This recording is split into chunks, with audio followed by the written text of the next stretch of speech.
নরসিংদীতে প্রতিদিন বাড়ছে ডেঙ্গু রোগীর সংখ্যা। গত সপ্তাহ থেকে ক্রমশ তা বাড়ছে। হাসপাতালগুলোতে সাধারণ রোগীদের পাশাপাশি ডেঙ্গু আক্রান্তদের চিকিৎসা দিতে হিমশিম খাচ্ছেন চিকিৎসকরা। বিস্তারিত জানাতে 100 শয্যা বিশিষ্ট জেলা হাসপাতাল থেকে সরাসরি যুক্ত হচ্ছেন প্রতিনিধি সোহাগ মিয়া। সোহাগ মিয়া, আমাদের একটু জানাবেন যে নরসিংদীর ডেঙ্গুর কি অবস্থা আজ? এখন পর্যন্ত কোনো মৃত্যুর ঘটনা কি ঘটেছে ডেঙ্গুর কারণে? ধন্যবাদ তানি আপনাকে।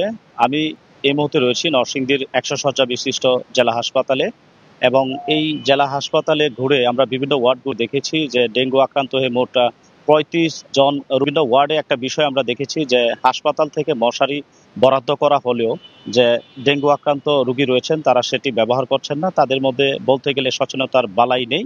আর নরসিংদীতে দিন দিনই বাড়ছে এই ডেঙ্গু আক্রান্তের সংখ্যা। নরসিংদী জেলা জুড়ে এখনো পর্যন্ত প্রায় 51 জন রোগী ডেঙ্গু আক্রান্ত হয়ে বিভিন্ন সরকারি হাসপাতালে চিকিৎসা সেবা নিচ্ছেন। নরসিংদী এই জেলা হাসপাতালে মোট 35 জন, নরসিংদী সদর হাসপাতালে 10 জন এবং মনোহরদী স্বাস্থ্য কমপ্লেক্সে 3 জন, রায়পুরা স্বাস্থ্য কমপ্লেক্সে 3 জন, এই মোট 51 জন রোগী এখনো চিকিৎসা সেবা নিতে হচ্ছে। এবং জানুয়ারি থেকে এখনো পর্যন্ত প্রায় 911 জন রোগী ডেঙ্গু আক্রান্ত হয়ে চিকিৎসা সেবা নিয়ে তারা বাড়িতে ফিরেছেন। সৌভাগ্যের বিষয় যে নরসিংদীতে ডেঙ্গু আক্রান্ত হয়ে এখনো কেউ মারা যায়নি, মারা যাওয়ার কোনো খবর আমাদের হাতে নেই। নরসিংদী এই জেলা হাসপাতালে ঘুরে আমরা আরেকটি বিষয় দেখেছি যে শয্যা সংকট থাকার কারণে এখানে রোগীদেরকে হাসপাতালের মেঝেতে শুয়ে বসে তাদেরকে চিকিৎসা সেবা নিতে হচ্ছে।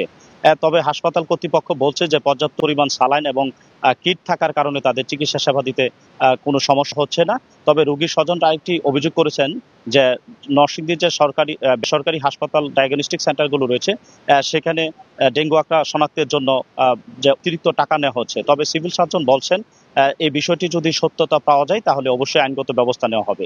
এই ছিল নরসিংদী থেকে ডেঙ্গু আক্রান্তের সবশেষ খবর।